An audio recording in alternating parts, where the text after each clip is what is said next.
వేదిక ముందర మిత్రులు కార్తికేయ, గోపిచంద్ మల్లేని గారు, హీరో శివకార్తికేయన్ గారు, డైరెక్టర్ గారు రవికుమార్ గారు, అందరికీ వెరీ గుడ్ ఈవినింగ్. ముఖ్యంగా ఈ చిత్ర దర్శకులు రవికుమార్ గారి గురించి చెప్పాలి. ఆయన గురించి నేను గూగుల్ చేసి తెలుసుకున్నాను. ఇంతకుముందు ఇలాంటిదే ఒక స్కైఫై సినిమా మంచి కాన్సెప్ట్తో తీశారు. ఇవాళ రేపు ఏమంటాం నిన్న ఇవాళ రేపు అన్నట్టు ఆ టైటిల్ వస్తుంది. అలాగే ఈ సినిమా కూడా బాగా శ్రమ కోర్చి గత 3-4 సంవత్సరాలుగా ఈ సినిమాని తీస్తూ ఓర్పుగా ఓపికగా ఇలా తీర్చిదిద్దారు. ఇలాంటి ఒక స్కైఫై జానర్లో సినిమాలు రావడం అనేది చాలా అరుదు. అలాంటి సినిమాలను ప్రోత్సహించినటువంటి హీరో శివకార్తికేయన్ గారు ముఖ్యంగా అభినందనీయులు.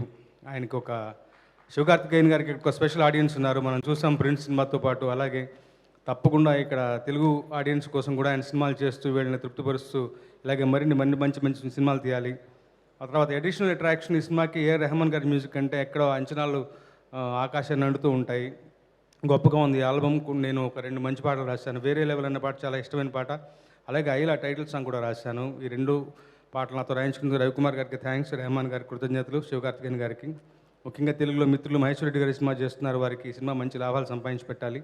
పండగకి రావాల్సిన సినిమా ఆల్రెడీ పండగకి తమిళనాడు వచ్చి విజయఢంకం మోగించింది. మనకున్న రష్ని హడావుడిని అనుసరించి డిలేడ్గా 26వ తారీఖున పెట్టుకున్నారు. సింగిల్ రిలీజ్గా వస్తుంది. మంచి లాభాలు సంపాదించి పెట్టాలి. ఈ సినిమా అంతకుమించి మంచి పేరు సంపాదించి పెట్టాలి. ముఖ్యంగా దర్శకులు రవికుమార్ గారి ఎఫర్ట్స్కి మంచి అప్రిషియేషన్ రావాలని భగవంతుని ప్రార్థిస్తూ సెలవు తీసుకుంటున్నాను. Thank you so much.